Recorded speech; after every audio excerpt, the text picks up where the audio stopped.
Okay, so imagine a family where all three kids grow up to become legends in the exact same hyper-competitive field. I'm not just talking good, I mean truly world class. This sounds like a fairy tale, right? Well, it's not. It's the real story of the Polgar sisters, and it's a story that's going to challenge pretty much everything you think you know about talent, practice, and just how powerful your environment really is. Let's just start with this number, 27. For 27 straight years, the youngest sister, Judith Polgar, was the #1 ranked female chess player on the entire planet, an unbroken reign of dominance for nearly 3 decades. Now, that alone would be an incredible story, but trust me, it gets even more amazing. At just 15 years and 4 months old, Judith became the youngest grandmaster in history.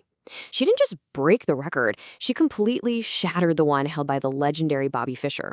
But see, Judith wasn't some lone prodigy who came out of nowhere.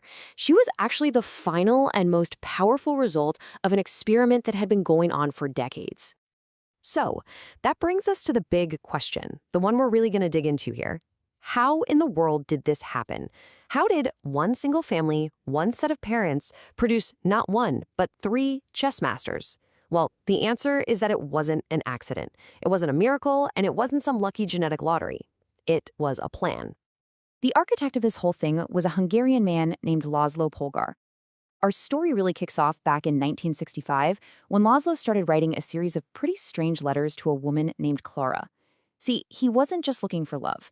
He was looking for a partner for a very, very radical experiment. This single sentence right here, this was Laszlo's core belief. It was the thesis statement for his entire life. He completely, 100%, rejected the idea of innate talent.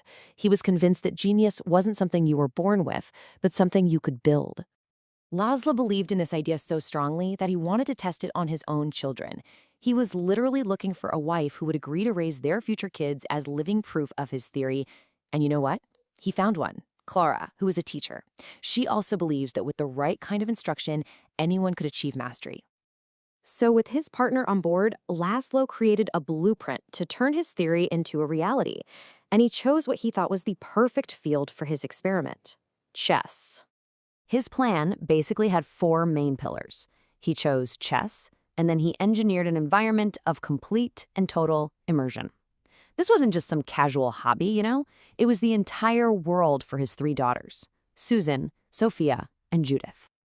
So what did that immersion actually look like? Well, for starters, the girls were homeschooled, which was almost unheard of in Hungary back then. Their house was literally overflowing with thousands of chess books. Pictures of chess champions covered the walls. And they didn't just play, they kept this incredibly detailed file system on every single opponent they ever faced. Chess was the air they breathed. So, the big question is, did Laszlo's radical bet actually pay off? To say that it did would be a massive, massive understatement. The results were, frankly, historic. Just look at this timeline.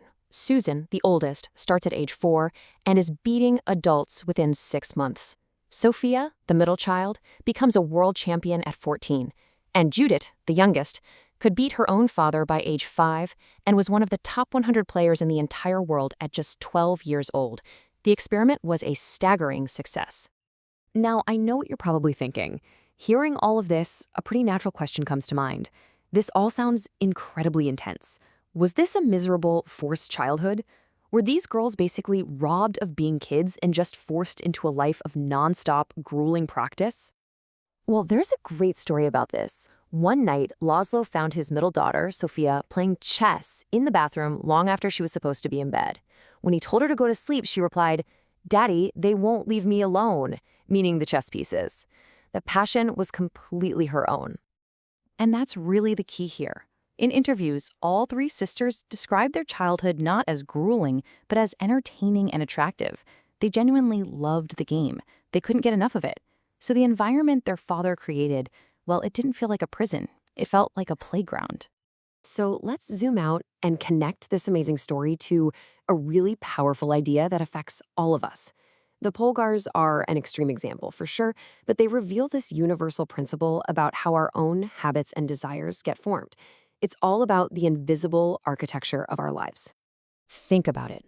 In the Polgar household, being obsessed with chess was the most normal thing in the world. It was the behavior that got you praise, the thing that was rewarded.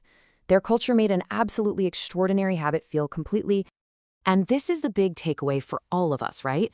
The habits that are normalized by our family, our friends, our workplace, our culture, those are the behaviors we're naturally going to be drawn to. We are all products of an environment that's quietly pushing us in certain directions. Which leaves us with a final question to chew on. The Polgar sisters lived in a world that was literally engineered for chess genius. So, what kind of world are you living in? What habits are being praised, rewarded, and just seen as normal in your life? And maybe the biggest question of all, are they pushing you in the direction you truly want to go?